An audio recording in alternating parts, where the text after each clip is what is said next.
Hello, welcome back to Myer Realty's Commercial Corner. Yeah. And we are here with Bob Lunsford, our local CCIM, Kelly Nichols, our local photographer, No, it's videographer, Scott Myer and Fred Myer of the Myer Real Estate Company, encompassing two different companies. Actually, we do residential as well over there. But this is a commercial show, and we want to talk about some commercial real estate today.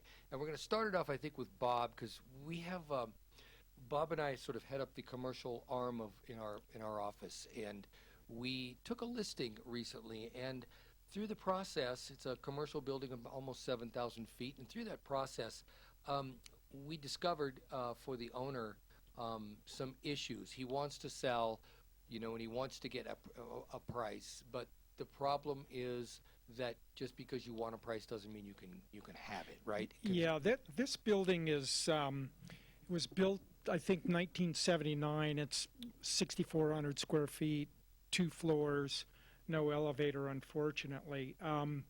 The tenancy in the building has been fairly stable over the years. However, I'll explain why.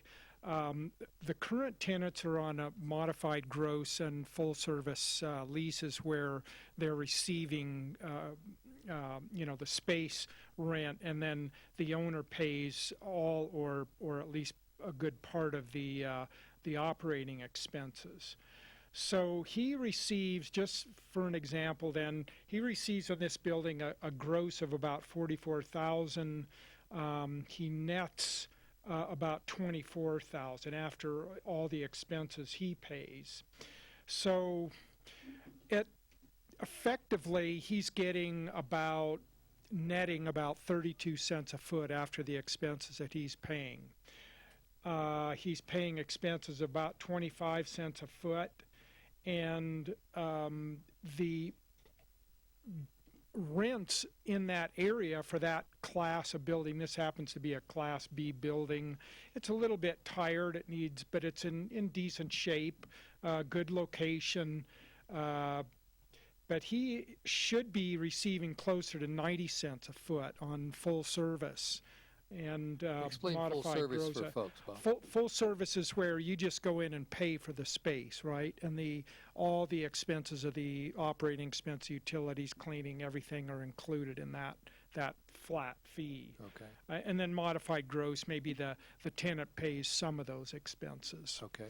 But if you back that out a little bit, when you value a building like this, if you actually ramped it up to what should be the market lease rates, and you run a valuation based on a simple cap rate, the building value should be about $715,000, and that's fairly consistent with what the sales comp evaluation should be. And what cap rate would that price well, be? It's 7%. Okay, yeah, sorry. it's 7%. So the sales comps for that building should show a similar number of about 737. So in any event, the building valuation, both on a market income, which would be pro forma because he's not receiving that, and a sales comp basis should be well over $700,000. Now, when you run his actual net operating income against the same 7% cap rate, the building valuation is about $350,000. So he's actually really hurting himself by way of locking in. He has had this stable tenancy, but he's locked in in some cases on these long-term lease rates, which are substantially below market. Now he's trying to sell the building. People are looking at the building and go, well, the cap rate on this shows a value substantially below what you're asking. So the point being that when you have a building like this, you have to make sure that if you want to go to sell it, you should try to get your lease rates at market. And one way to do that is to consult somebody who knows, some expert in the market, to make sure that your markets are at least, if you, for whatever reason, you want them slightly higher, slightly lower, that's fine. But you should know what those market lease rates are. We can provide that information. Yeah. So, Yeah, exactly. And so, you have to ask yourself, I think if you're a true investor, you're always a seller because everything we have is for sale for the right price. exactly. And so if you want to continue to be a seller, so to speak, as you're in tenancy, as you're in ownership, I should say, then you need to keep, as Bob is saying, your rents at market. And the only way to do that is to know the market and understand the different types of leases and really what that net is for you. Exactly. Because we're figuring this. Bob's talking about a net number. He's not talking about a gross number here when we talk about values. So understanding how those leases work, the different types of leases, and how can I attract a tenant, and then to establish a net that the highest net possible within the marketplace, so that I am constantly at market. Should I ever want to sell is really the key. And then a quality of tenant also plays in here, right, to the whole equation. So yeah, I was just thinking about that, and I think that what it does if you keep your leases at market and you have good leases and stuff, your property is more. You bring it as close to liquid as you can, right? You bring it as good point. Yeah. Because if you're stuck in some leases that are older leases and you're 40% under market, you're locked in. Guess what? Your money's locked, right? Mm-hmm. That's right. Unless you come up with some creative way that maybe the owner might, in the event of a sale, he might provide some payment to make that gap difference. Well, yeah, and guaranteed like rent that. or something like that. Yeah. Right. You either lower the price, or you do what we call a guarantee or of rent, basically. For some period of time. It could be for the whole time. Say you've got a lease, a 3-year lease, and there's 2 years left on it, and it's 50 cents on your market. You could tally that up, and either pay it on a monthly basis or reduce the property by that number. So that's all, the point of all this is that as you as commercial property owners out there, you have to think about net income and what the valuation is on your building. Right, So, and you always want to be thinking about your property. Could I market it tomorrow? Or Yeah. if I wanted to market it Yeah. tomorrow, what would I need to do? Those are the questions to ask Mhm. yourself, right? And then you Mhm. start thinking about, wow, well, maybe my rents are low. Maybe I need a new roof. Maybe who knows what? But those are things to think about, and so that way you're always ready. Well, yes, and keep in mind that today is the perfect day to market that property if you might have one, because the market is, I almost want to say red hot. It's pretty darn hot for commercial real estate. There are some variances there on where it is and kind of what it is, but we are in a very active market. Let's just say that. Well, we underscore that right now. We were talking about this a little bit early, that Fred and I are working very much more with buyers, and our challenge is finding properties to sell that aren't, encumbered by extremely high prices, which kind of, don't make them very good deals. So we're always looking for property, and particularly property which we can see a creative solution to put that property together with a buyer. Exactly. We love that. Yep. That's a fun way to do it. If you have something, please don't hesitate to give us a call. 775-745-2918. If you'd like to call in, 844-790-8255. And if you'd like to text a question or concern or anything in, it's 775-237-2266. Yeah, and if you do have property out there that you're thinking about selling or whatever, Bob and Fred, you can consult with them. I mean, even if you're not ready to sell right now, if you want to talk to somebody so you can get your property ready to sell. Yeah, like a year before you should talk to them, Yeah. probably. Yeah. I mean, really, you should. And, because it may take that long to get your property where it needs to be to get the price you want to get. So you need to think way ahead on that. I know a lot of you people out there may know that, but some of you may not. Well, we're getting close to the end of this segment of the show, but I'll just run down this week real quick. Little summary on we're still at about 387 for the median price. These are for houses here. I'm talking about single-family residences. Just to kind of throw this out here, the market remains in a relative status in terms of sales to inventory. So the prices have not been moving higher for several weeks. So you sellers, just remember that prices are just kind of level. They've been staying level. So next we're going to talk about Taj Mahal pricing is staying right. level. We're gonna be talking about apartment investing next, and that's coming up next. So hang on, and we'll be back here in a few minutes. Thank you. Are you between 12 and 24 years old and going through a difficult time? It's tough to be. We're back, and we are Myer Realty's Commercial Corner. Yes, we're back. We're going to talk. We chatted about what was it? Office, commercial office. Property valuation based Right. on income and. Well, tell us about that, a little bit about that. I mean, that's a property we have for sale. Right. Yeah, that property is located east of downtown. It's got a good location and Wells Corridor in the Wells Historic District. I guess we refer to it as. But I think there's certainly some upside there. You know, it's in reasonable shape. It could use a little bit of tidying up. But if you have an interest in that type of property, certainly give us a call. 745-2918. And I also think, Bob, that property is a prime candidate for an owner-user for like the, well, he's got some did you mention that? He's got some family in there? That's part of his challenge. You boot out his family. See, I wouldn't want to be you. Get out of here. And you move in your business because the other, the remaining, is it 50% of the building? 50% of the building is on a 3-year lease. What are they, and they're paying what?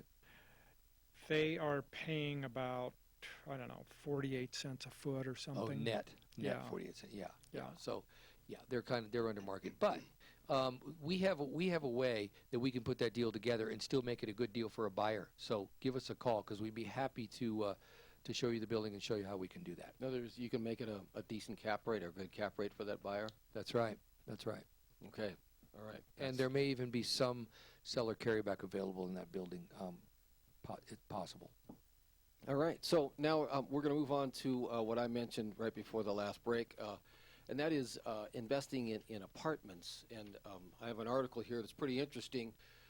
They say winning in real estate investing requires that you follow 2 simple rules. Understand which asset classes have the best risk-reward ratio, and invest in the best locations for your asset class and strategy.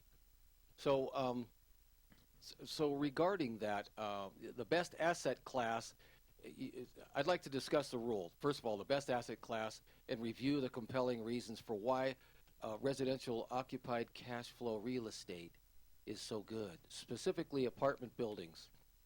They're an asset class of choice for the next 20 years. So this article is saying that is really, they're saying that's the thing to be invested in, one of the things. Versus a bunch of single-family houses, maybe even? Yes. Why? Because it's all in one location and you go to one spot to fix 20 toilets? Well, that's part of it for sure.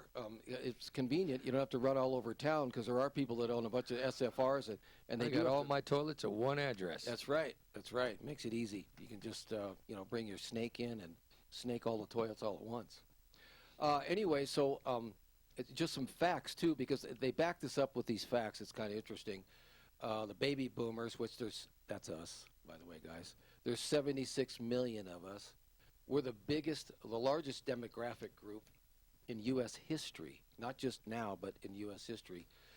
And we're aging a little bit, I guess. Yeah, we just had a birthday, Fred, didn't we? Yep, we're getting better with age. That's right. And as an age group, those over 55 begin to downsize their homes and rent more, actually. In fact, those over 55 as a group rent more than they own.